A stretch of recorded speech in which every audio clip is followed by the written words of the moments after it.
All right, glad you're with us. We are in our nation's capital, the swamp, the sewer, Washington, D.C., as all the news is going to be coming out of here throughout the week. Obviously, Thursday, a big day, although there are questions now arising as to whether or not Professor Ford is going to be testifying. We'll have the latest on all that throughout the program. As we come on the air today, Bill Cosby, comedian, has now been sentenced. He was in a Montgomery County courtroom in Pennsylvania today. 81-year-old actor, comedian, had been found guilty, but he has now been sentenced 3 to 10 years in a state facility for assaulting a former Temple University employee at his home in 2004. I don't know what I guess 3 to 10 means he has to serve a minimum of 3. And then he'd be eligible for parole, which makes him 84 or 5 years old, depending. Although he's been remanded, he's in custody. He's been denied bail. We'll keep our eye on that throughout the day today. I think the president today, in my opinion, gave his finest speech ever.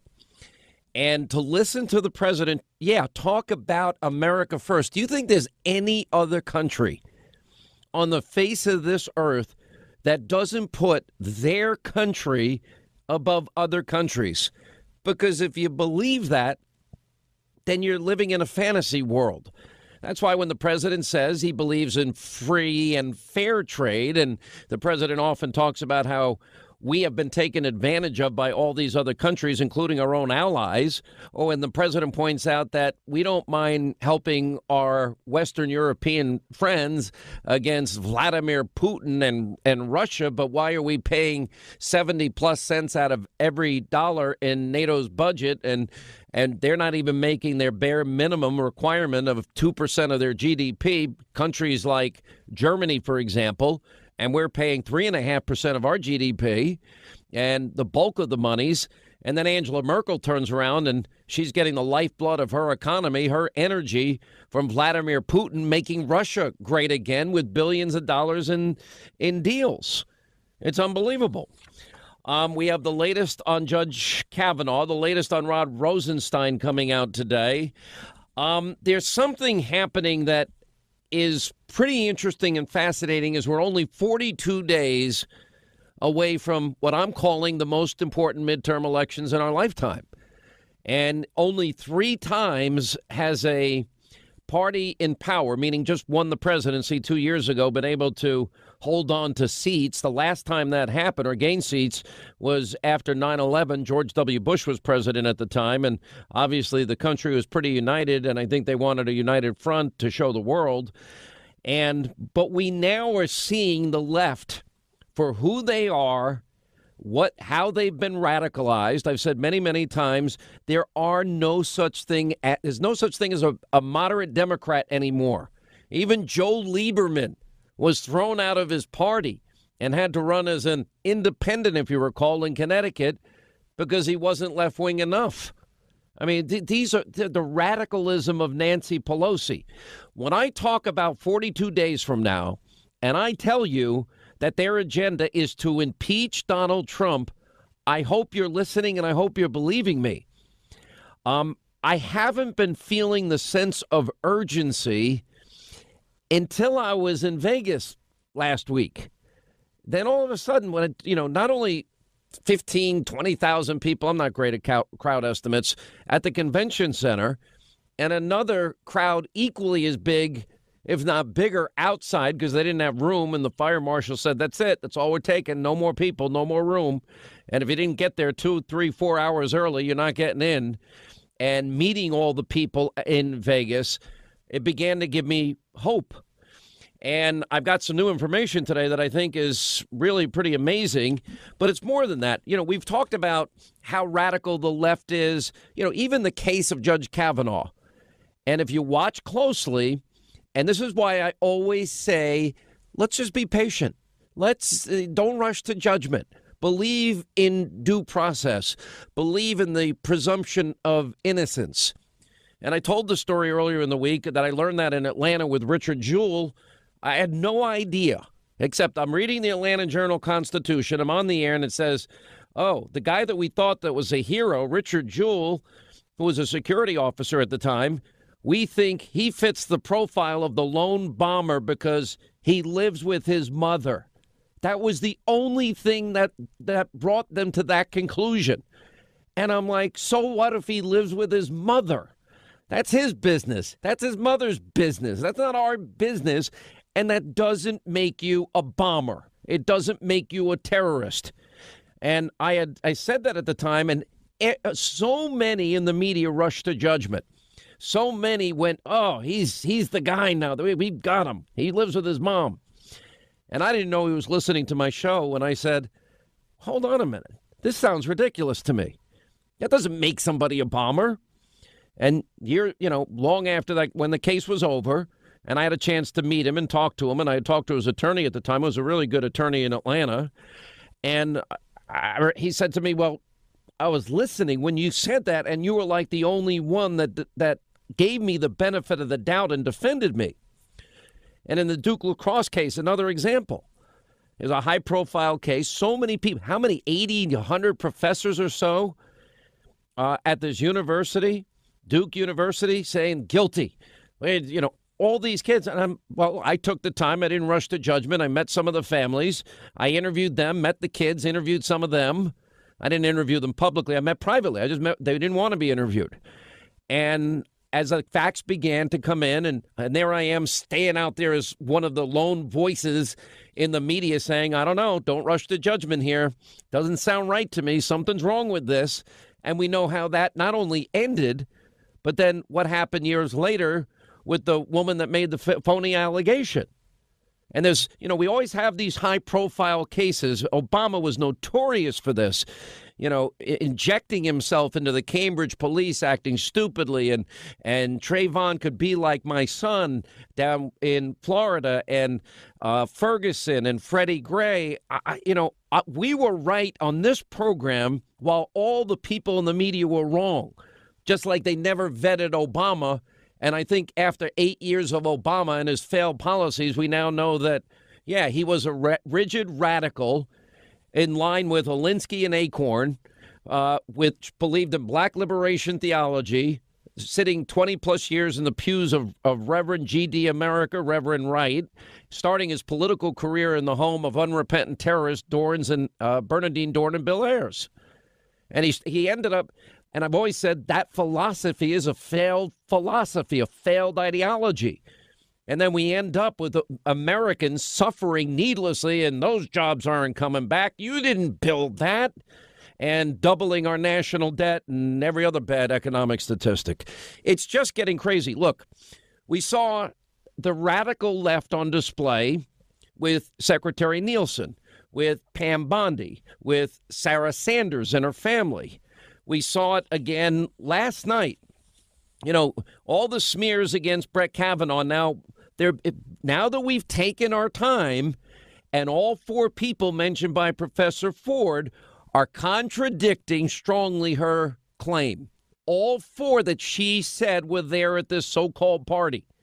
So now senators are going to take all this information into account, although they're complaining that Republicans dared to hire an independent sexual assault professional attorney to do the questioning. And I think it's smart. This way, they're not the ones involved, and it won't be political.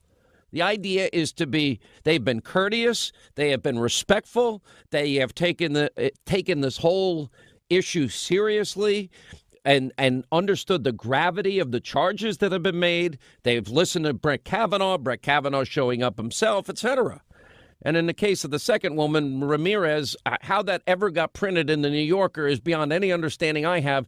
Even the New York Times is like, we can't print this story for a lot of reasons, a whole host of reasons.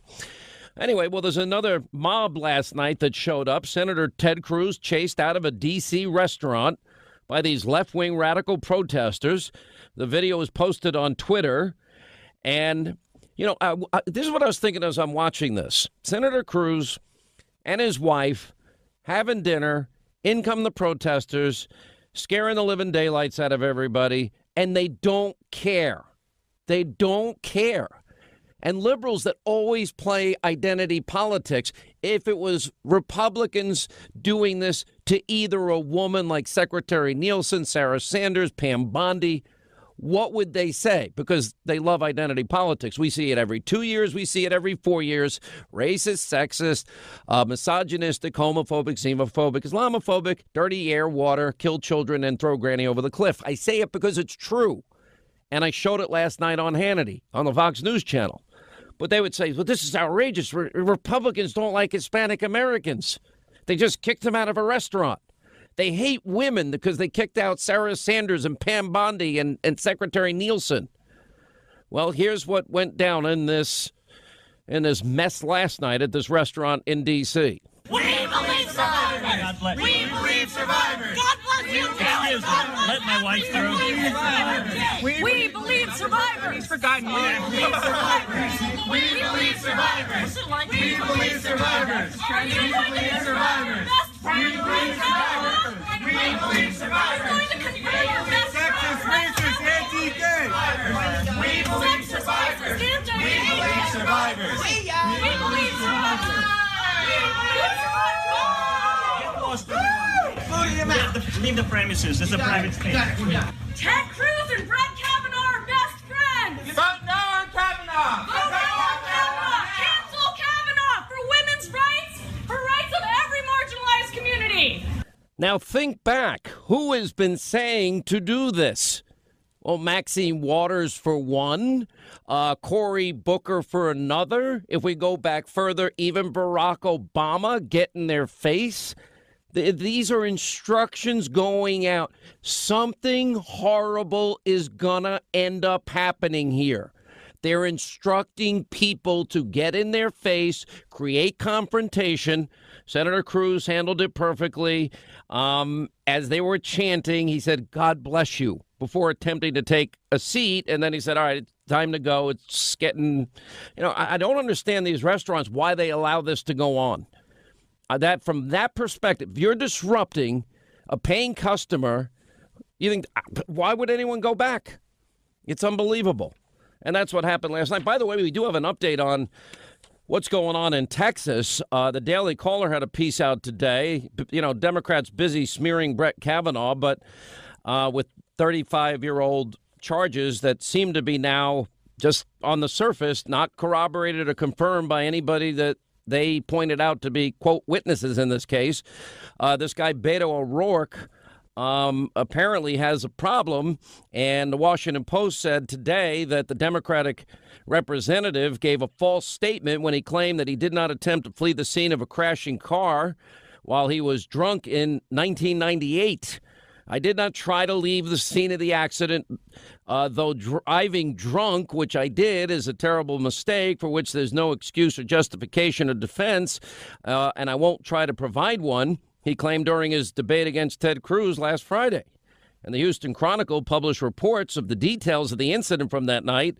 Quote, O'Rourke lost control of his car while driving at a high rate of speed, collided with a truck, throwing his vehicle across the center median of the interstate.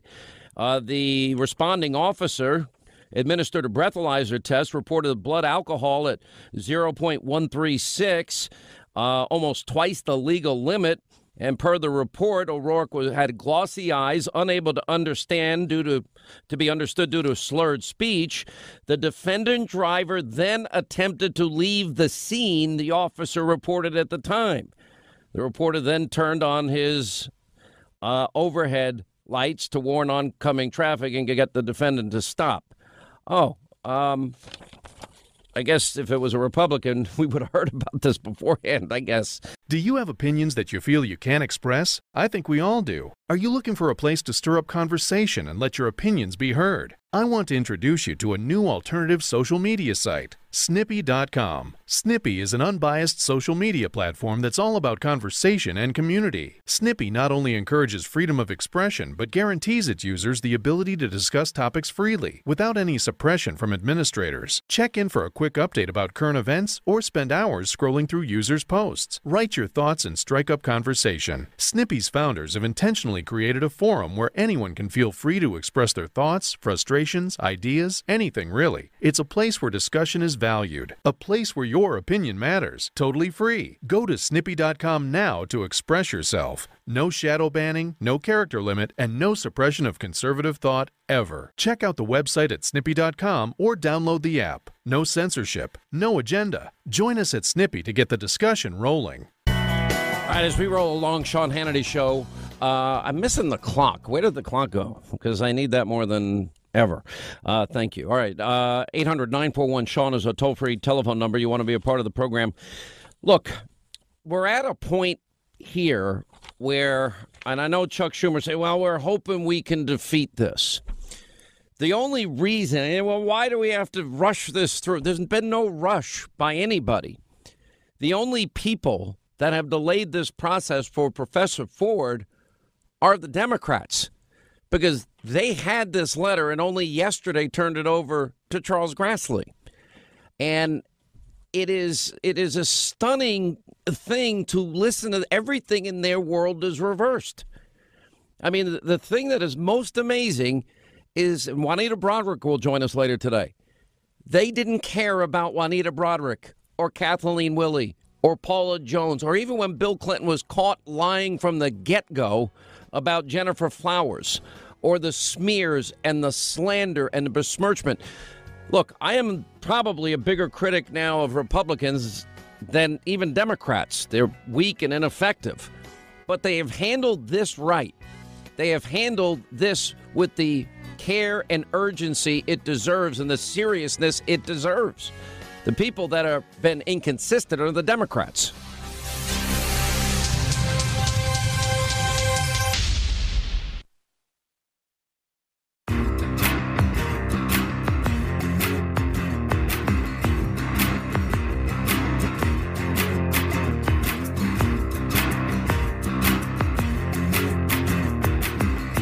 Continuing to build the foundation for conservative victory. Now, back to the Sean Hannity Show. All right, 25 now till the top of the hour, 800-941-SEAN. You want to be a part of the program. Newt Gingrich has some really powerful remarks in a new column out today. And he's saying Republicans now should have no doubt what is at stake in the current desperate, despicable, dishonest smear campaign against Judge Kavanaugh. He'll join us at the top of the hour. Why have all these people, all these years, ignored Juanita Broderick? She's going to tell her story.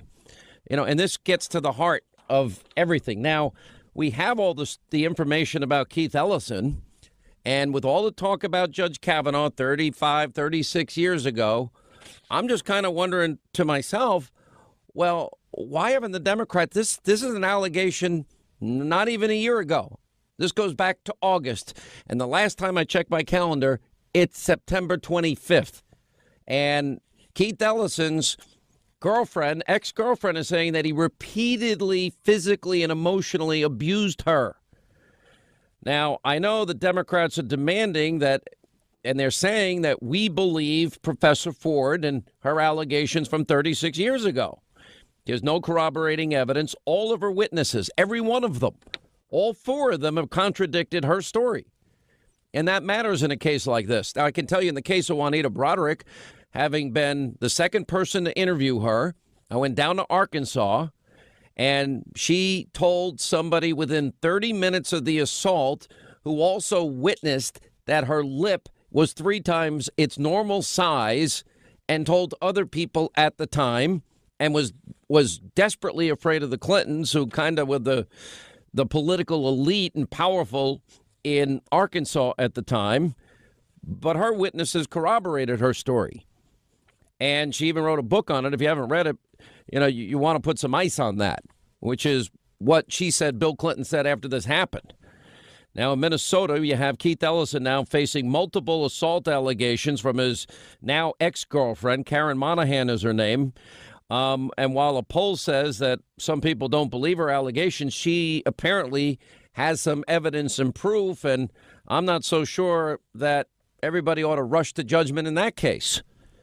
Anyway, so we'll see what happens. But the question is, the very same people that are now so critical of Judge Kavanaugh and don't want Judge Kavanaugh on the bench, the ones that have raced out to say they believe her, in spite of 4 people contradicting her story that she had named, they say nothing Not a thing about Keith Ellison, the number 2 person at the Democratic National Committee, a guy that's running for Minnesota Attorney General.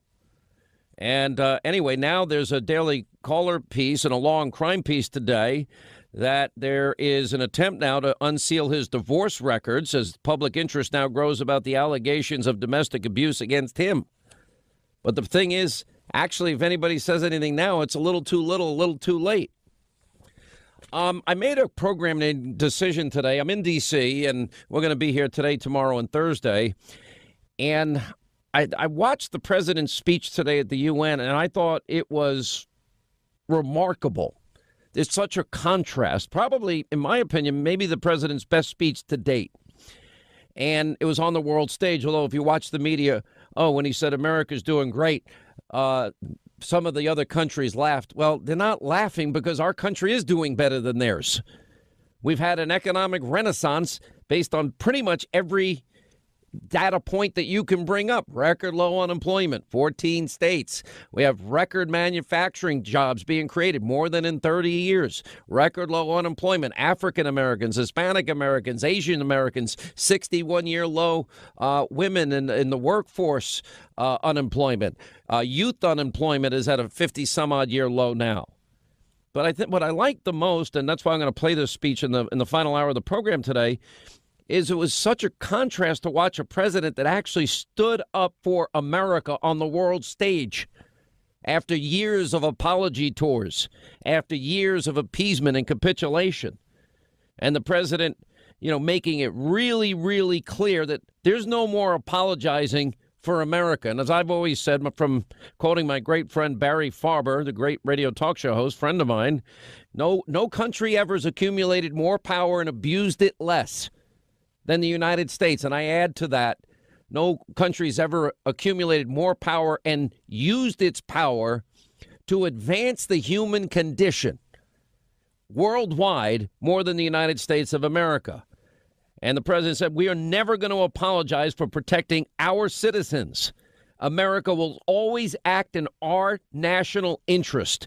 America's policy of principled realism means we're not going to be held hostage to old dogmas or discredited ideologies and so-called experts who have been proven wrong time and again. And America is governed by Americans. And we reject the ideology of globalism. And we embrace the doctrine of patriotism. I mean, this was the best speech he's ever given. And we believe in the majesty of freedom and the dignity of the individual. We believe in self-government, the rule of law, which I have issues with right now, and whether or not we have equal justice, equal application of our laws now in America. He said, and then he goes on to talk about Iran and this murderous dictating regime, the number 1 state sponsor of terror. Barack Obama, of course, sent in cargo planes full of cash and other currencies to the tune of $150 billion. And he talked about how, Iran leaders sow chaos, destruction, and death. They don't respect their neighbors, their borders, the sovereign rights of nations. We can't allow solution. No, I'm going to play it later. That we cannot allow the world's leading sponsor of terrorism to possess the planet's most dangerous weapons. A country that chants death to America and threatens Israel regularly with annihilation. We can't have it. The other thing that stood out is the president really rebuked socialism and the dangers it poses to any country that's so stupid and foolish to adopt it. And everywhere socialism or communism has been tried, it has produced suffering, corruption, and decay. And socialism's thirst for power leads to expansion, incursion, oppression, and all nations of the world should resist socialism and the misery it brings to everybody. Anyway, he also talked about how we will not be bowing or held hostage by these global bureaucrats, and that we're never giving up our sovereignty. And we're not. Also said we're not going to be the piggy bank of the world any longer. It's got to end. We have our own financial issues. We got a lot of debt to pay back. We're running deficits even still. And then he called for action for the world to take responsibility for themselves and stand up for their own prosperity, their own sovereignty, and their own citizens. You think there's one country on earth that actually cares more about us than their own country? It doesn't exist. And that's the point. Everyone else cares, oh, we can't say we want a better trade deal. We're going to upset our allies. I'm telling you something that's happening. I didn't finish my thought earlier. The GOP's approval rating has now hit their highest level since the last Republican midterm landslide. Now, I don't want you to take that comment because I'm talking about approval ratings and a lot's going to happen in the next 42 days. If I would have predicted all of this with Kavanaugh would happen, you probably wouldn't believe it. But this always happens. There's going to be binders of women. There's going to be Harry Reid. Mitt Romney hasn't paid his taxes in 10 years when that was a lie. And then when he was interviewed after, he didn't even care that he had lied. Let him prove that he has paid taxes, because he hasn't. No, I don't regret that at all. The Koch brothers, no one would help. He lied. They were afraid the Koch brothers would go after him. So I did it on my own. All right, that's enough. He lied. He lied. And then when asked about, oh, well, so what? We won. Consumer confidence today came out this morning. Another stunning achievement is that we have had more success in this country since the president's been elected and a Republican Congress in place that at least was able to pass enough legislation to get the economy on track. You know, if Trump loses the Congress, you know what they want. They want to impeach him. They want to get rid of ICE. They want open borders. They want to keep Obamacare. That's working out well for you. And they want their crumbs back. You know, over the weekend, Michelle Obama declaring her husband was, quote, a great president. No, he wasn't. By almost every objective measure. 13 million more Americans on food stamps, 8 million more in poverty, more debt than every other president before him combined, the dumb Iranian deal, and the first president never to reach 3% GDP growth in a single year of his presidency. Yeah, consumer confidence now is notching its highest level in 18 years. And one of the best stories I saw today, this was on Breitbart, the Democratic Party's advantage among American women has suffered a 6-point swing over the past year in spite of everything the media tells you.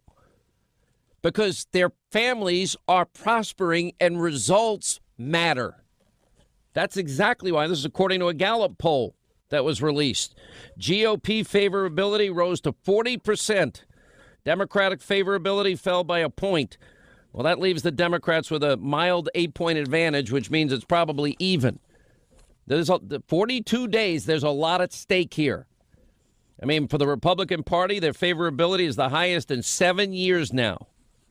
And with the Democrats and this rush to judgment on Judge Kavanaugh, even though the story seems to be collapsing, I still have an open mind. I want to hear from Professor Ford herself, although there's questions about whether or not she's going to show up at this point. We'll see.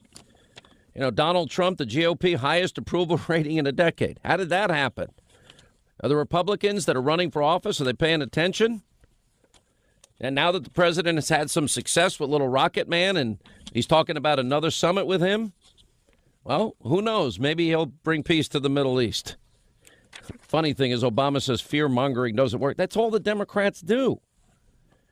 You know, this is the problem for Americans, and it's getting better. This is why when Nancy Pelosi says she wants her crumbs back, you know, I want to vomit because Americans, on average, spent more on taxes in 2016, get this, than they did on food and clothing combined, according to the Bureau of Labor Statistics. Now, this data is from Obama's term, 2013 to 2016. Average tax bill for Americans increased 41.13%. Consumer units, which include families, financially independent individuals, people living in a single-family household who share expenses, they spent more on average on federal and local taxes than they did on food and clothing combined. It's unbelievable. They're not letting us, they're choking us off. They're choking us out, if you really want to know the truth. None of this is good for the American consumer. None of it. And the American taxpayer. Why are you laughing, Miss Lynn? What's so funny? I'm funny? Now, it seemed Mitch McConnell has sent out message that says to senators, prepare to stay for the weekend. Now, I'm in Washington, D.C., obviously a lot of action. The meeting with the president, Rod Rosenstein, is going to take place on Thursday. And, of course, Professor Ford, if she accepts the invitation, seems to be some balking as it relates to the fact that Republicans have decided it maybe, just to be fair, we'll let an objective attorney do the questioning so it's not seemingly partisan. And the Democrats have a problem with that. You know why? Not because Republicans, they're saying they're afraid to ask her questions. No, because they can't smear and slander the Republicans for whatever questions they would want to ask. If they ask probing questions, why did you not remember the year? Why did the 4 people that you say were there contradict your story? If you want the truth and you care about truth and you don't rush to judgment and you believe in the presumption of innocence, that's all going to come up. And then the issue of Ms. Ramirez's claim. How the New Yorker ever printed this is beyond any understanding that I have.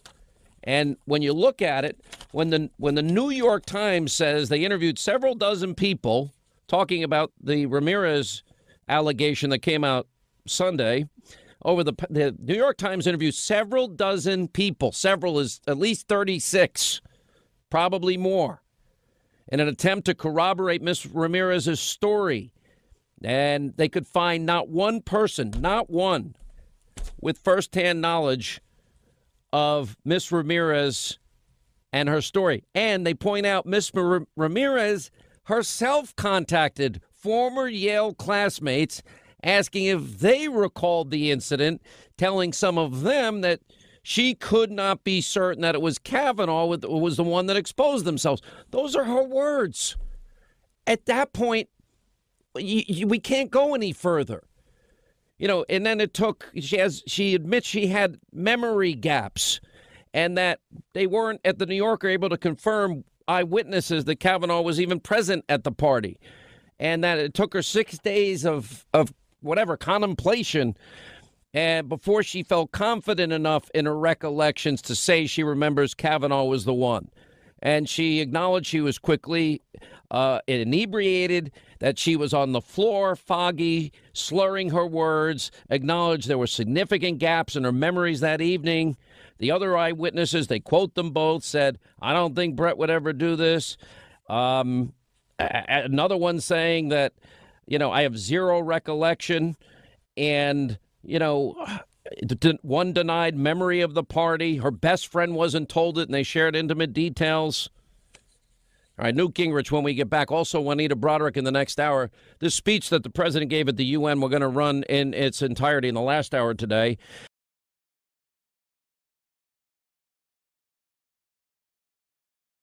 I may have met her. We did not travel in the same social circles. She was not a friend, not someone I knew. You don't remember ever being at parties with her, ever? I do not. And this is an allegation about a party in the summer of 1982 at a house near Connecticut Avenue and East-West Highway with 5 people present.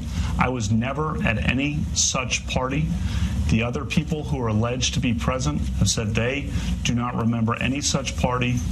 A woman who was present, another woman who was present, who is Dr. Ford's lifelong friend, has said she doesn't know me and never remembers being at a party with me at any time in her life. Deborah Ramirez was a freshman at Yale. She says she was at a dorm party and this happened. Quote, Brett was laughing. I can still see his face and his hips coming forward like when you pull up your pants. I'm confident about the pants coming up and I'm confident about Brett being there. She was initially uncertain it was you, they write in this piece, but after 6 days, she's confident enough, she says. Should the American people view her as credible? I never did any such thing. Never did any such thing. The other people alleged to be there don't recall any such thing. If such a thing had happened, it would have been the talk of campus.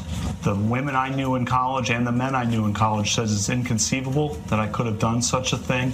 And the New York Times has reported that just last week, the person making the accusation was calling other classmates saying she was not sure that I had done this. Again, just asking for a fair process where I can be heard and I can defend my integrity. All right, glad you're with us. Hour 2, Sean Hannity Show. We're in Washington, D.C. today. That, of course, Judge Kavanaugh on with Martha McCallum last night. I mean, this is now what it comes down to. And we have now gone through with exhaustive details all 4 people that Professor Ford names as having been at the party deny ever hearing anything like this or seeing anything like this. Then we've got the case of Deborah Ramirez. You know, I mean, I'm listening to this interview, watching this interview last night, and it is so reminiscent of Clarence Thomas and what happened with him. Remember when he went back and gave testimony after Anita Hill, and this is what he said. This is a circus. It's a national disgrace. And from my standpoint, as a black American, as far as I'm concerned, it is a high-tech lynching for uppity blacks who in any way deign to think for themselves, to do for themselves, to have different ideas. And it is a message that unless you kowtow to an old order, this is what will happen to you. You will be lynched, destroyed, caricatured by a committee of the U.S. Senate rather than hung from a tree. I mean, those powerful words resonate to this day. Clarence Thomas has gone on now to be one of the most thoughtful, powerful Supreme Court justices in our time. And then you can't forget Robert Bork and the smear and the slander and the character assassination. The Democrats were successful in thwarting his appointment to the Supreme Court. Ted Kennedy, Mr. Chappaquiddick, leading the way. Here's what he said. Robert Bork's America is a land in which women would be forced into back alley abortions, blacks would sit at segregated lunch counters, rogue police could break down citizens' doors in midnight raids, and school children could not be taught about evolution. Writers and artists would be censured at the whim of government. And, of course, they were successful there. Newt Gingrich has come out with a very powerful piece today. In it, he says Republicans should have no doubt what is at stake in the current desperate, despicable, dishonest smear campaign against Judge Kavanaugh. And the absurdity of the New Yorker smear make clear that what this fight is about. It's about power. When an anti-conservative story is so phony that the New York Times can't bring itself to publish it, you know it's absurd. And what he's referring to is the New York Times and their quote, which was pretty powerful, that they interviewed several dozen people in the course of a week last week in an attempt to corroborate the story of Miss Ramirez, and in fact could find no one with firsthand knowledge of Miss Ramirez herself of any of this event. And then they go on to say Miss Ramirez herself contacted former Yale classmates asking them if they recalled the incident and told some of them that she couldn't be certain Mr. Kavanaugh was the one who exposed himself. And that's the second case. Now, Senator Grassley has said he has no plans on bringing Miss Ramirez in to testify in that particular case. Joining us now is the former Speaker of the House, Newt Gingrich, also a Fox News contributor. How are you, sir? I'm doing well. I just want to take one brief detour to say that I think President Trump's speech today at the UN is one of the most amazing of his career and is definitive in reasserting patriotism based on the nation state. And I would recommend everyone in the audience to read it. It is a remarkable speech. Well, I'm going to actually do better than that. In the last hour of the show, I agree with you so much that I decided I'm going to air the speech in its entirety, because that's great. What the president said about America, our role in the world, about socialism, about the different fascism that we face in today in Iran and North Korea was a very powerful speech, maybe the best he's given, in my opinion. Yeah, that's wonderful. I'm glad you're doing that. I just had to put that in. But let me say on the current mess, the only thing that is being tested on Thursday is whether a free society can be intimidated, brutalized, lied to, and driven from any kind of decency. Exactly what happened to Senator Ted Cruz and his wife last night at a restaurant. I mean, what you now have is a totalitarianism of the left. They know what's at stake in this case. this decision could put on the Supreme Court a solid conservative who, at his current age, if he were to stay on as long as Justice Ginsburg, he would still be writing decisions in 2050. And so the left is in a frenzy. They're literally melting down. And the New Yorker piece will be studied in history as one of the crudest and dumbest pieces of smear, because when you have a smear that is so dumb that even the New York Times couldn't find an excuse to print it, it actually undermines and exposes how desperate they are on the left. This is not about, in any way, about Judge Kavanaugh. This is not about somebody 35 years ago. This is a last stand of the hard left to scream and yell and fight. And you watch what it's like at the hearings. It's going to be a series of Spartacus moments as various left-wing Democrats cause trouble and disrupt the hearings. And I think it just tells you where people are at and what's going on. The greatest evidence to me that this is about politics, and the greatest reason for me, too, that people have a right to be skeptical is, you know, a month ago, the second in charge of the DNC was accused of repeated physical and emotional abuse of his girlfriend. As she tweeted out, the DNC not only abandoned her, they smeared, they slandered, and besmirched her.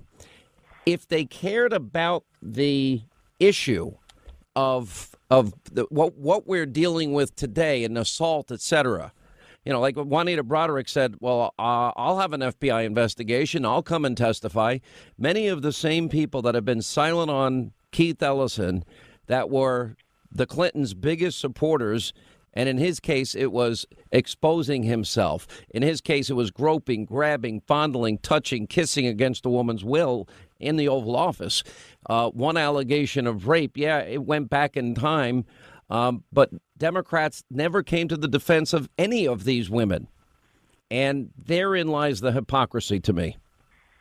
Well, it's also, I think you have to recognize that the emotional anguish as captured by Cory Booker in his so-called Spartacus moment, which I wrote about, pointing out that actually Spartacus was a slave who rebelled and was crucified, and that sitting in the comfort of the U.S. Senate, Cory Booker was a rather long distance from a Spartacus moment. But then he doesn't know any history, so why would he have known? It was a great phrase he picked up from watching a movie. The fact is that they are, on the left, they are so beside themselves because they think we're supposed to obey them. As one Democratic senator said, men should just shut up. Now, I thought that pretty clearly defined the modern left-wing Democratic Party. You and I don't have a right to speak by definition. And I think the average American watching this just has to remind themselves, all of this coverage, all of this buildup is coming down to a phony hearing in which it is impossible to ultimately achieve a resolution. Because if you look at it, you have a 35-year-old allegation in which there are apparently no witnesses. None of the people who were supposed to be witnesses can remember it having happened.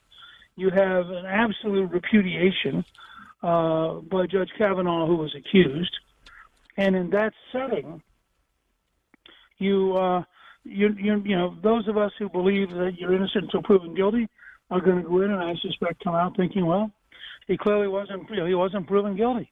Those Democrats on the left who believe that by definition, if Donald Trump nominates you, you are guilty. I mean, they don't know what you're guilty of, but by definition, if Trump has nominated you, you're guilty of something. And that's sort of what we're faced with. Well, the other thing, too, is, I mean, even her attorney has a political agenda, has donated tens and tens of thousands of dollars to Democratic candidates and causes. Interesting, when the Paula Jones case came up, this is what she said. It's a very, very weak case. She has alleged one incident that took place in a hotel room that by her own testimony lasted 10 to 12 minutes. She suffered no repercussions.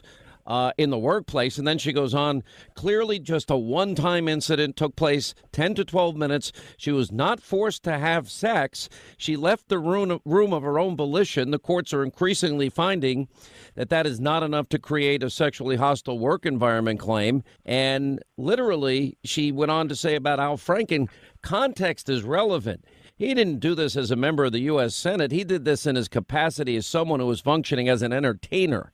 And I'm thinking, if you really care about the issue, aren't you going to be consistent? And one of the things that I have been saying is, okay, let this woman be heard. Let all the other people that have known Brett Kavanaugh be heard as well. Right. And, of course, when you have 65 women co-sign a letter saying that they know him and that this can't be true, it's a pretty strong character witness.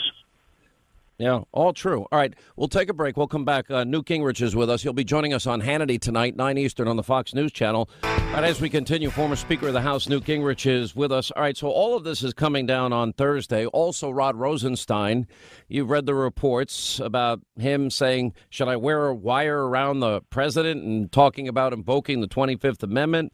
He says he was just joking and just kidding. My position, Mr. Speaker, may surprise you, considering I think Rod Rosenstein is so conflicted he never should have been where he is presently. But I think it's also a trap for the president, because if he fires him, you and I both know there'll be comparisons to a Saturday Night Massacre, and everybody will miss the point, because that's what the media now does. Well, look, I think that the president's in an unusual position here, because what Rosenstein did was so stupid that it's almost indefensible. And I think they'll probably have a conversation. And my guess is that Rod will say, gee, he's really sorry. It was really stupid. He really didn't mean it. And they'll go on. But on the other hand, I actually think there's not much risk in this case if the president said, gee, I just don't see how you can work here given what you've done. Because immediately the Solicitor General would be in charge of managing Mueller. And I don't think in that sense it would be quite like the Watergate Saturday Night Massacre. Nobody in the Watergate setting was as outrageous as Rosenstein was in his comments. Let me ask you this. It's really quite extraordinary. We're only 42 short days away from Election Day, and I think it's such an important midterm. I really can't give you I don't have any sense yet where this is going. What do you think? I think it depends on the Republicans. If they run a big choice campaign, we just saw this happen. I wrote about it the other day. In Texas, they went all out. They with the lieutenant governor doing a great job of putting it together and helping.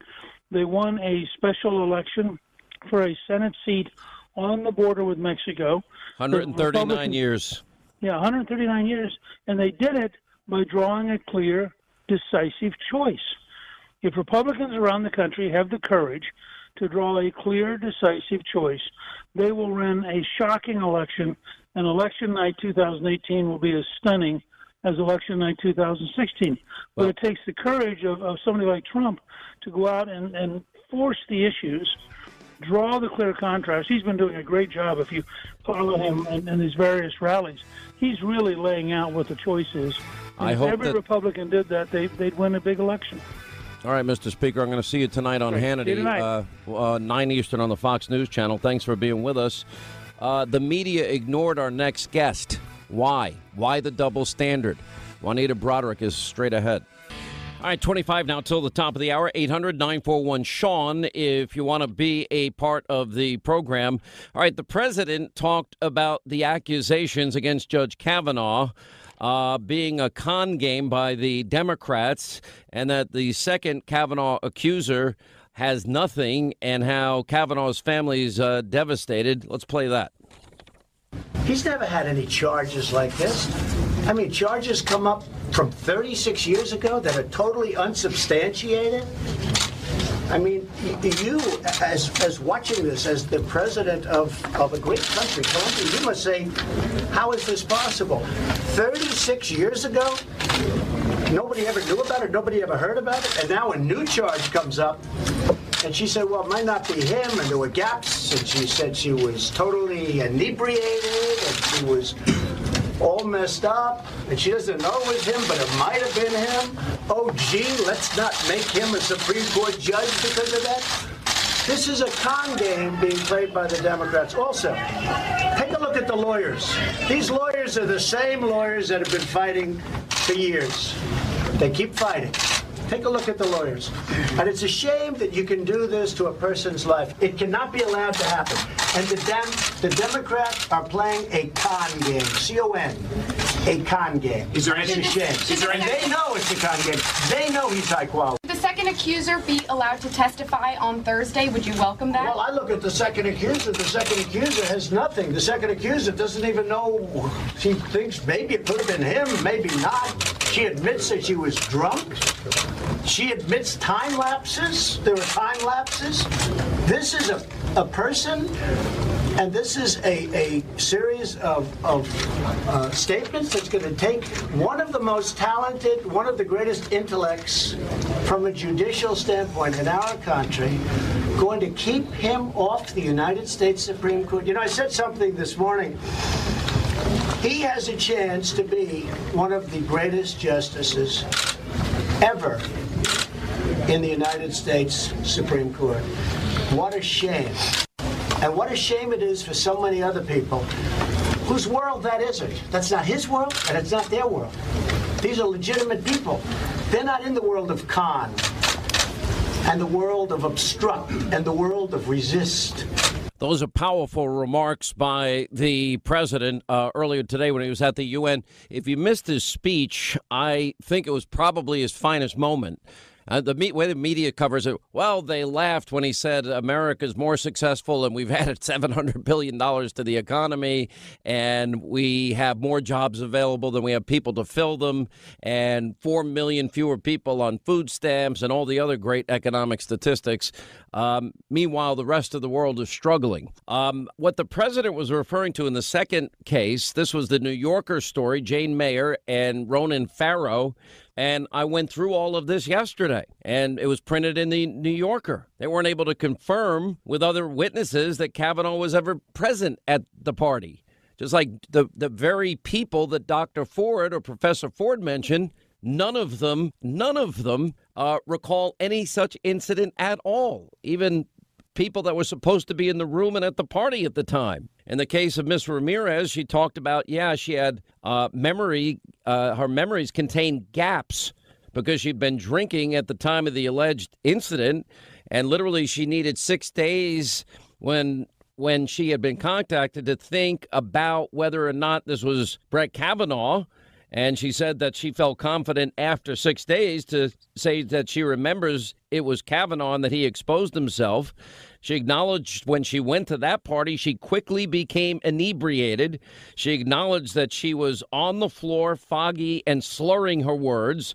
She acknowledged that there are significant gaps in her memories of the evening. The alleged witnesses, all of them, deny it.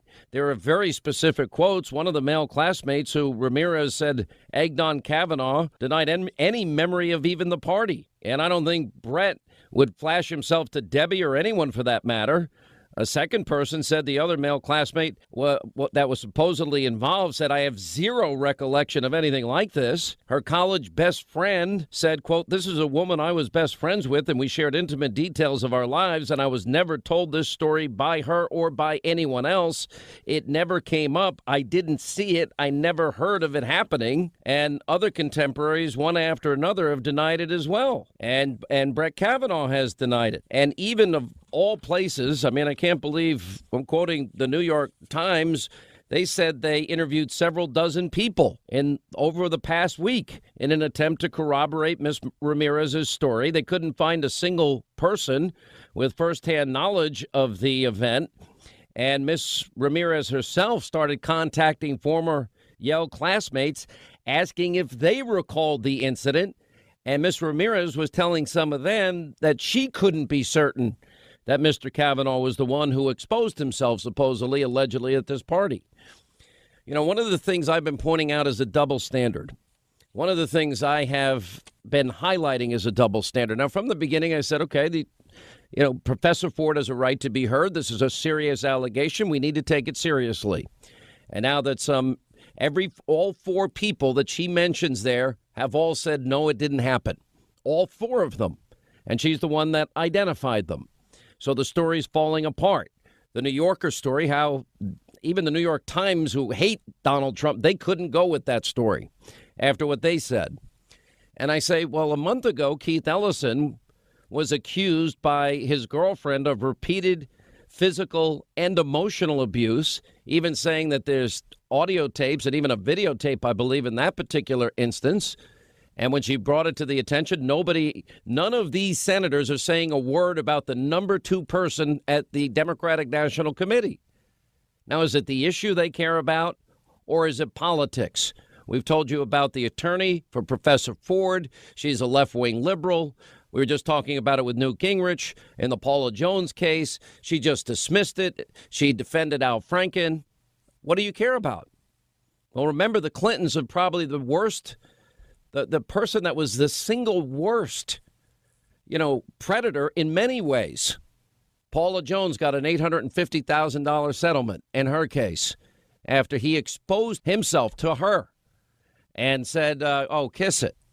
And then, of course, Kathleen Willey claiming on the worst day of her life, looking for help and a job, goes to Bill Clinton, Oval Office, gets, kissed and fondled and touched against her will in the Oval Office. And Juanita Broderick, I did the second interview with her, and she tells just a harrowing story about rape. And she's actually written a book about it, and it's called You Better Put Some Ice on That, which is our specific word she recalls Bill Clinton saying. And earlier this week, she said, where's my FBI investigation? Where's my testimony? Because the very same people now that are acting like the big champions of women's rights, they didn't want to hear from Juanita Broderick ever. And she joins us now. Juanita, how are you? Oh, I'm fine, Sean. How are you? I'm good. It's great to talk to you again. I've gotten to know you a lot over the years. It's amazing, the double standard to me. But after reading your tweet, I said, you know what? Nobody would have a better perspective on something like this than you after all you've been through. Oh, I know. Where was Feinstein? Where was Schumer and Durden and the rest of the Democrats in 1998 and 1999 when the victims of Bill Clinton were begging and pleading for their help? And that's the thing. I mean, it was a shorter gap of time than it is now in the case of Judge Kavanaugh. And I think we should take all these allegations seriously. But I also believe in due process. I also believe in the presumption of innocence. In the case, remember when they smeared Jennifer Flowers when he was running for office?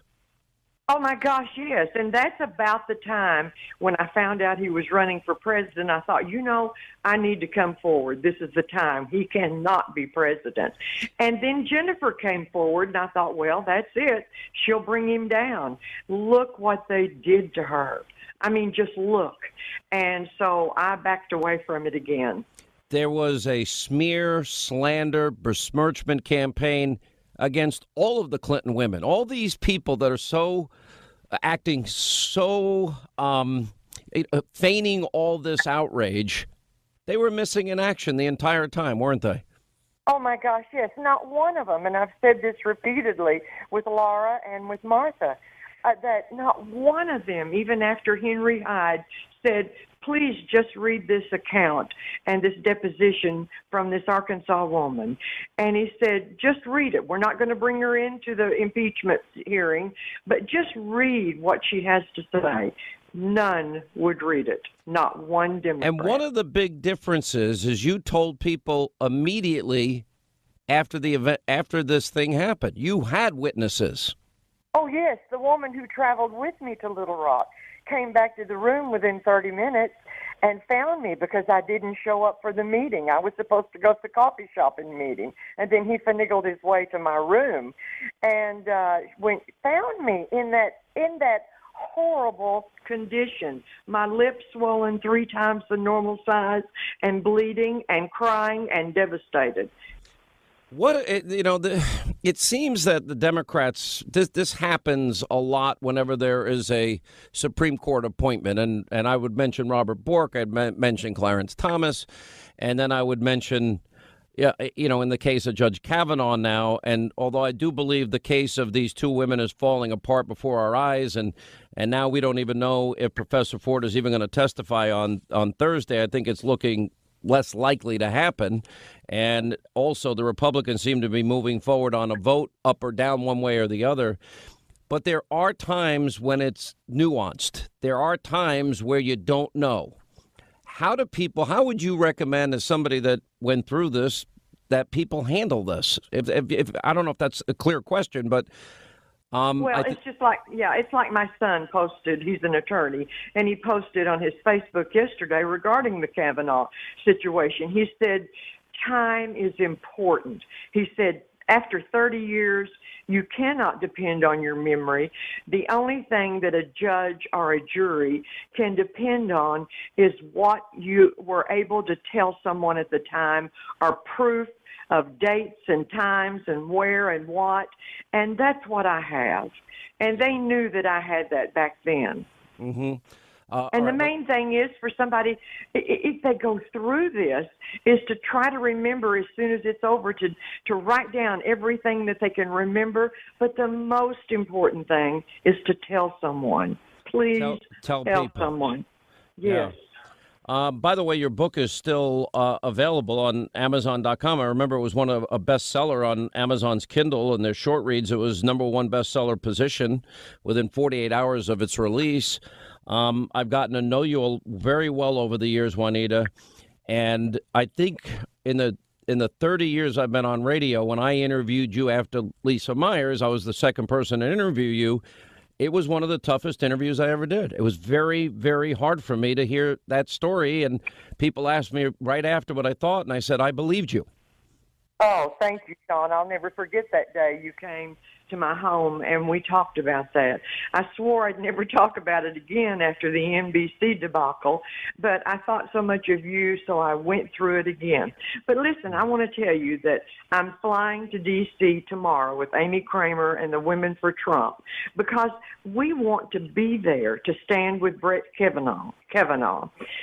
We believe in due process, and we're not going to let these crazy pink hat wearing define what we women are all about in 2018. We've had enough. It's very interesting, because one of the things that I'm seeing is if you give people time, and you give people time to tell their story, like in your case, you had a witness 30 minutes after. Nobody that Professor Ford mentioned recalls this in any way, shape, manner, or form.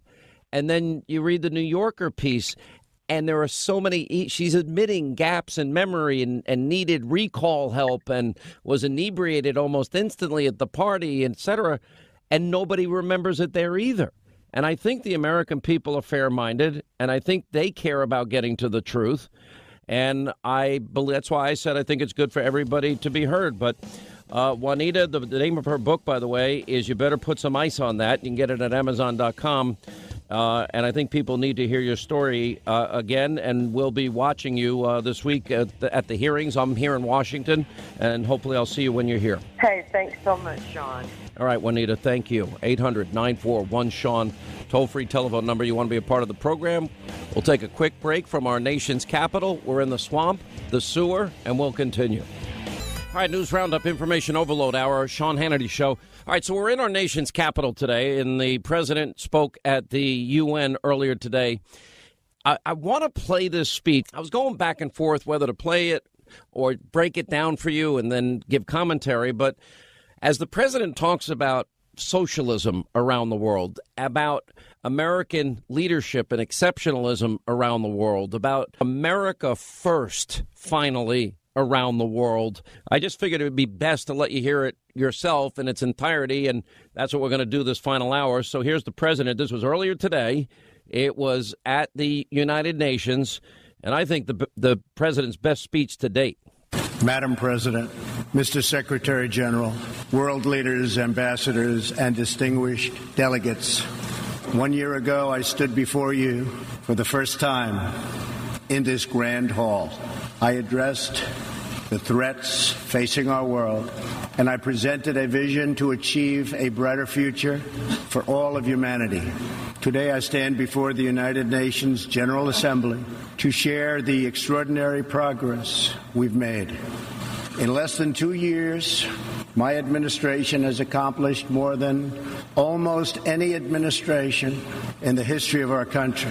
America's so true.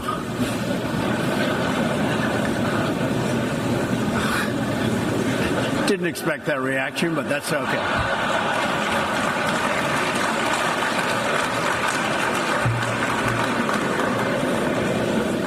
America's economy is booming like never before. Since my election, we've added $10 trillion in wealth. The stock market is at an all-time high in history, and jobless claims are at a 50-year low. African American, Hispanic American, and Asian American unemployment have all achieved their lowest levels ever recorded. We've added more than 4 million new jobs, including 500,000 manufacturing jobs. We have passed the biggest tax cuts and reforms in American history. We've started the construction of a major border wall, and we have greatly strengthened border security. We have secured record funding for our military, $700 billion this year, and $716 billion next year. Our military will soon be more powerful than it has ever been before. In other words, the United States is stronger, safer, and a richer country than it was when I assumed office less than 2 years ago. We are standing up for America and for the American people. And we are also standing up for the world. This is great news for our citizens and for peace-loving people everywhere. We believe that when nations respect the rights of their neighbors and defend the interests of their people, they can better work together to secure the blessings of safety, prosperity, and peace. Each of us here today is the emissary of a distinct culture, a rich history, and a people bound together by ties of memory, tradition, and the values that make our homelands like nowhere else on earth. That is why America will always choose independence and cooperation over global governance, control, and domination. I honor the right of every nation in this room to pursue its own customs, beliefs, and traditions. The United States will not tell you how to live or work or worship. We only ask that you honor our sovereignty in return. From Warsaw to Brussels to Tokyo to Singapore, it has been my highest honor to represent the United States abroad. I have forged close relationships and friendships and strong partnerships with the leaders of many nations in this room, and our approach has always yielded incredible change. With support from many countries here today, we have engaged with North Korea to replace the specter of conflict with a bold and new push for peace. In June, I traveled to Singapore to meet face-to-face with North Korea's leader, Chairman Kim Jong-un. We had highly productive conversations and meetings, and we agreed that it was in both countries' interest to pursue the denuclearization of the Korean Peninsula. Since that meeting, we have already seen a number of encouraging measures that few could have imagined only a short time ago. The missiles and rockets are no longer flying in every direction. Nuclear testing has stopped. Some military facilities are already being dismantled. Our hostages have been released, and as promised, the remains of our fallen heroes are being returned home to lay at rest in American soil. I would like to thank Chairman Kim for his courage and for the steps he has taken, though much work remains to be done. The sanctions will stay in place until denuclearization occurs. I also want to thank the many member states who helped us reach this moment, a moment that is actually far greater than people would understand, far greater, but for also their support and the critical support that we will all need going forward. Special thanks to President Moon of South Korea, Prime Minister Abe of Japan, and President Xi of China. In the Middle East, our new approach is also yielding great strides and very historic change. Following my trip to Saudi Arabia last year, the Gulf countries opened a new center to target terrorist financing. They are enforcing new sanctions, working with us to identify and track terrorist networks, and taking more responsibility for fighting terrorism and extremism in their own region. The UAE, Saudi Arabia, and Qatar have pledged billions of dollars to aid the people of Syria and Yemen, and they are pursuing multiple avenues to ending Yemen's horrible, horrific civil war. Ultimately, it is up to the nations of the region to decide what kind of future they want for themselves and their children. For that reason, the United States is working with the Gulf Cooperation Council, Jordan, and Egypt to establish a regional strategic alliance so that Middle Eastern nations can advance prosperity, stability, and security across their home region. Thanks to the United States military and our partnership with many of your nations, I am pleased to report that the bloodthirsty killers known as ISIS have been driven out from the territory they once held in Iraq and Syria. We will continue to work with friends and allies to deny radical Islamic terrorists any funding, territory, or support, or any means of infiltrating our borders. The ongoing tragedy in Syria is heartbreaking. Our shared goals must be the de-escalation of military conflict, along with a political solution that honors the will of the Syrian people. In this vein, we urge the United Nations-led peace process be reinvigorated, but rest assured the United States will respond if chemical weapons are deployed by the Assad regime. I commend the people of Jordan and other neighboring countries for hosting refugees from this very brutal civil war. As we see in Jordan, the most compassionate policy is to place refugees as close to their homes as possible, to ease their eventual return to be part of the rebuilding process. This approach also stretches finite resources to help far more people, increasing the impact of every dollar spent.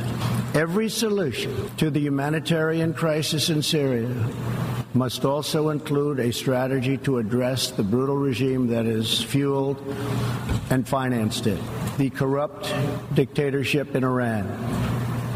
Iran's leaders sow chaos, death, and destruction. They do not respect their neighbors or borders or the sovereign rights of nations. Instead, Iran's leaders plunder the nation's resources to enrich themselves and to spread mayhem across the Middle East and far beyond. The Iranian people are rightly outraged that their leaders have embezzled billions of dollars from Iran's treasury, seized valuable portions of the economy, and looted the people's religious endowments, all to line their own pockets and send their proxies to wage war. Not good. Iran's neighbors have paid a heavy toll for the region's agenda of aggression and expansion. That is why so many countries in the Middle East strongly supported my decision to withdraw the United States from the horrible 2015 Iran nuclear deal and reimpose nuclear sanctions.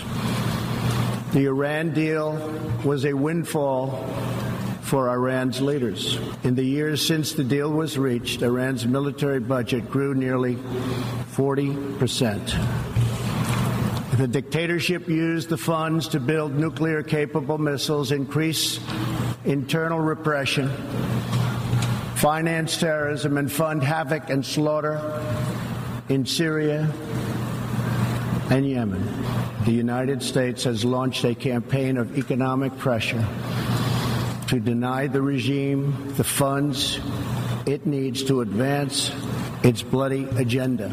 Last month, we began reimposing hard-hitting nuclear sanctions that have been lifted under the Iran deal.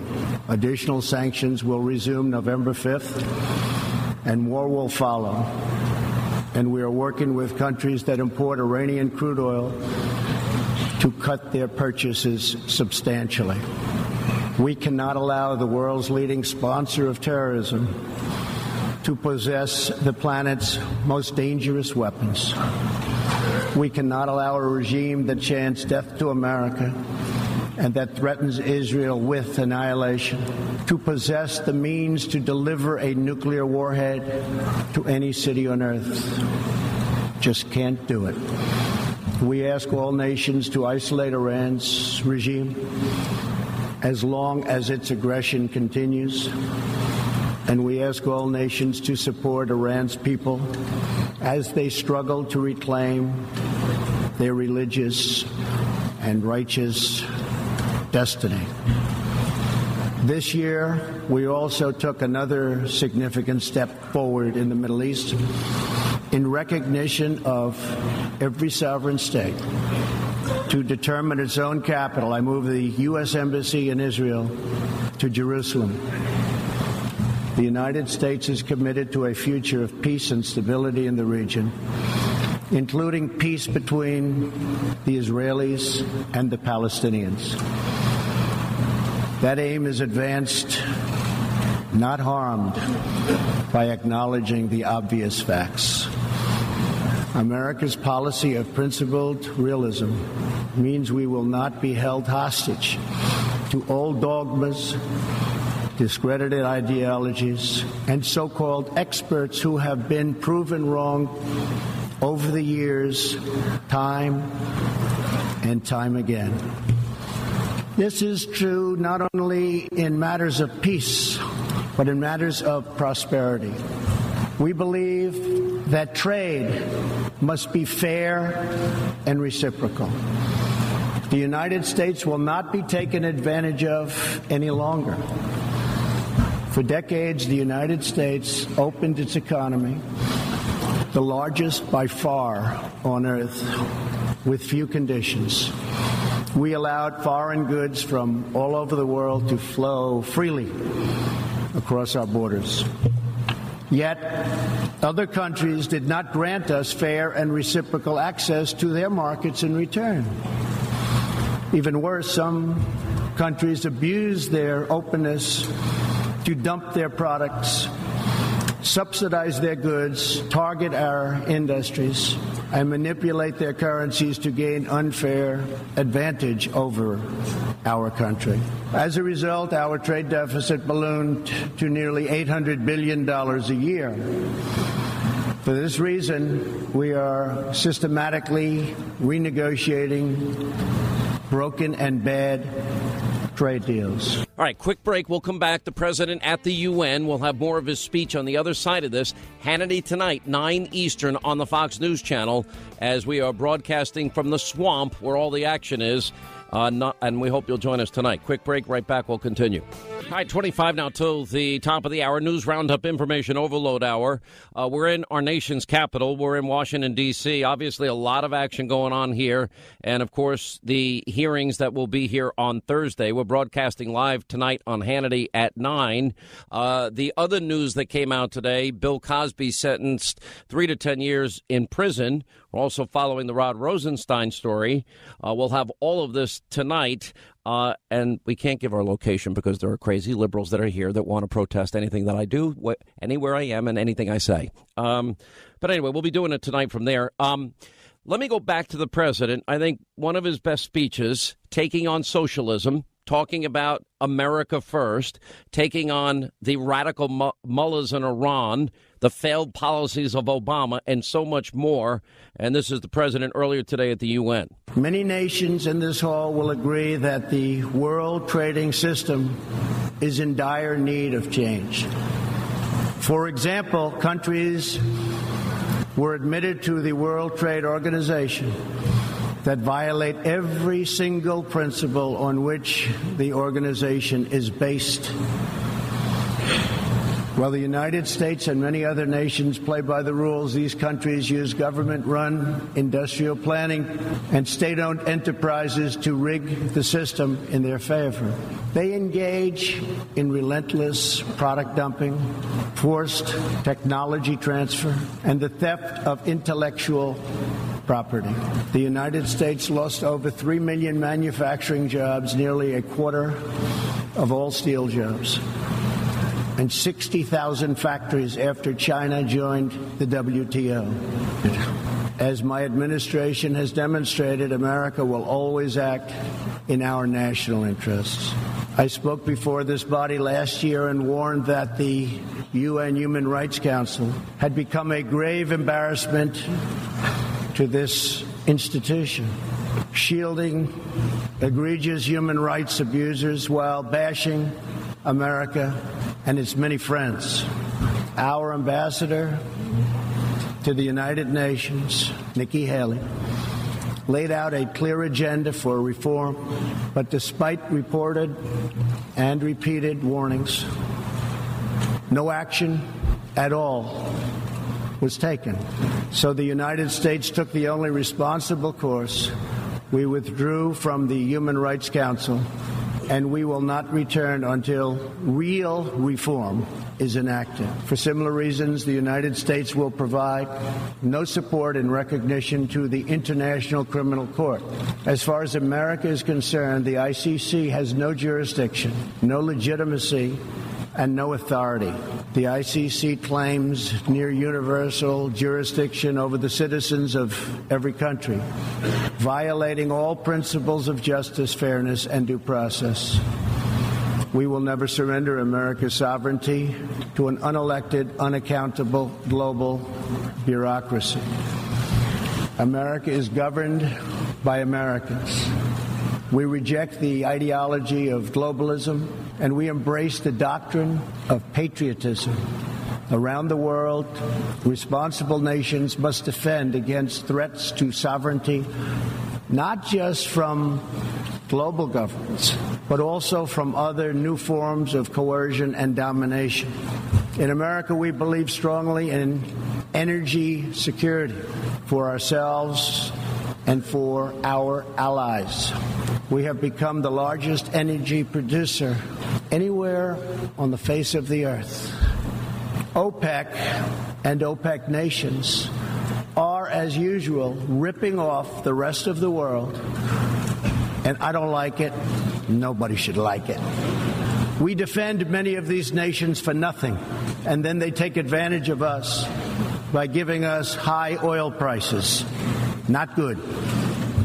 We want them to stop raising prices. We want them to start lowering prices, and they must contribute substantially to military protection from now on. We are not going to put up with it, these horrible prices, much longer. Reliance on a single foreign supplier can leave a nation vulnerable to extortion and intimidation. That is why we congratulate European states such as Poland for leading the construction of a Baltic pipeline so that nations are not dependent on Russia to meet their energy needs. Germany will become totally dependent on Russian energy if it does not immediately change course. Here in the Western Hemisphere, we are committed to maintaining our independence from the encroachment of expansionist foreign powers. It has been the formal policy of our country since President Monroe that we reject the interference of foreign nations in this hemisphere and in our own affairs. The United States has recently strengthened our laws to better screen foreign investments in our country for national security threats. And we welcome cooperation with countries in this region and around the world that wish to do the same. You need to do it for your own protection. Illegal immigration funds, criminal networks, ruthless gangs, and the flow of deadly drugs Illegal immigration exploits vulnerable populations, hurts hardworking citizens, and has produced a vicious cycle of crime, violence, and poverty. Only by upholding national borders, destroying criminal gangs, can we break this cycle and establish a real foundation for prosperity. Ultimately, the only long-term solution to the migration crisis is to help people build more hopeful futures in their home countries. Make their countries great again. Currently, we are witnessing a human tragedy, as an example, in Venezuela. More than 2 million people have fled the anguish inflicted by the socialist Maduro regime and its Cuban sponsors. Not long ago, Venezuela was one of the richest countries on earth. Today, socialism has bankrupted the oil-rich nation and driven its people into abject poverty. Virtually everywhere socialism or communism has been tried, it has produced suffering, corruption, and decay. Socialism's thirst for power leads to expansion, incursion, and oppression. All nations of the world should resist socialism and the misery that it brings to everyone. Only when each of us does our part and contributes our share can we realize the UN's highest aspirations. We must pursue peace without fear, hope without despair, and security without apology. Looking around this hall where so much history has transpired, we think of the many before us who have come here to address the challenges of their nations and of their times. And our thoughts turn to the same question that ran through all their speeches and resolutions, through every word and every hope. It is the question of what kind of world will we leave for our children, and what kind of nations they will inherit. The dreams that fill this hall today are as diverse as the people who have stood at this podium, and as varied as the countries represented right here in this body are. It really is something. It really is great, great history. There is India, a free society, over 1 billion people, successfully lifting countless millions out of poverty and into the middle class. There is Saudi Arabia, where King Salman and the Crown Prince are pursuing bold new reforms. There is Israel, proudly celebrating its 70th anniversary as a thriving democracy in the Holy Land. In Poland, the great people are standing up for their independence, their security, and their sovereignty. Many countries are pursuing their own unique visions, building their own hopeful futures, and chasing their own wonderful dreams of destiny, of legacy, and of a home. The whole world is richer.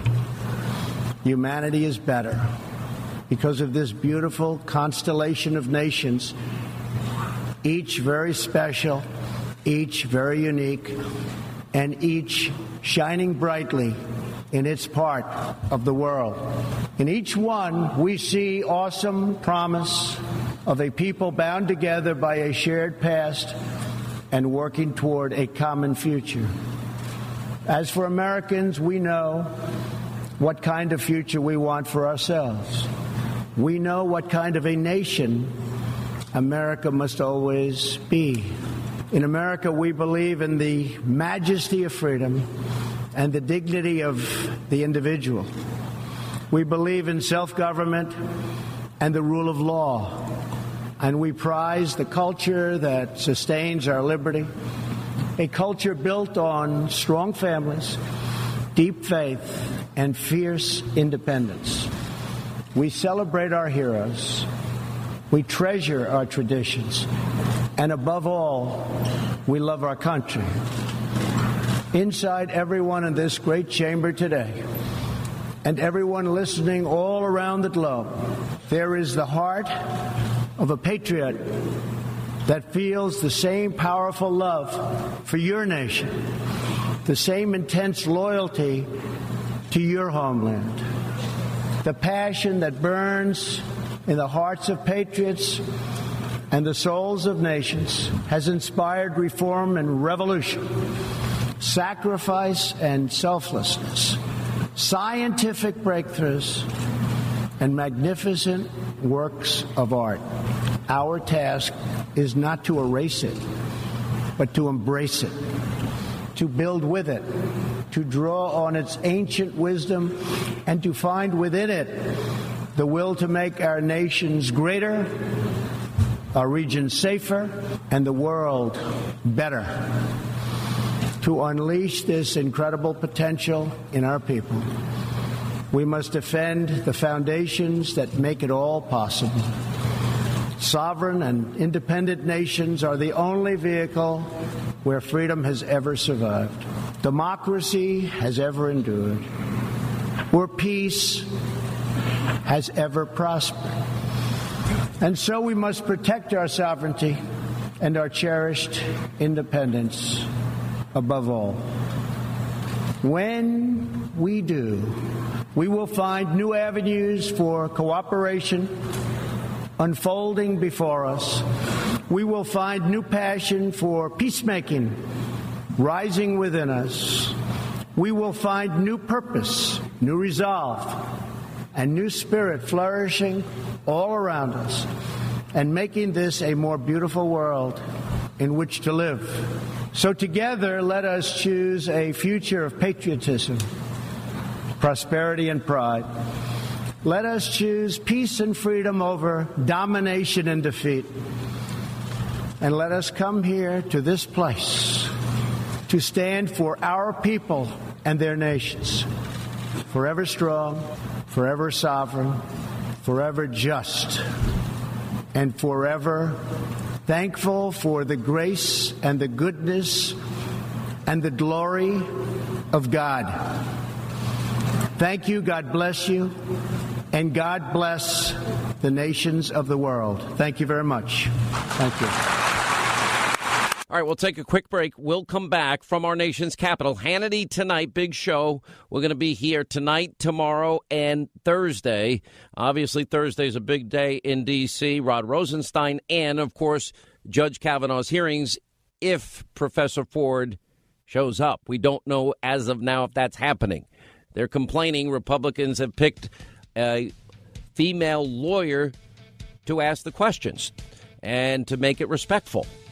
I think they've given every accommodation they possibly can. Mitch McConnell is telling everybody, don't plan on going home this weekend because there's likely going to be a vote.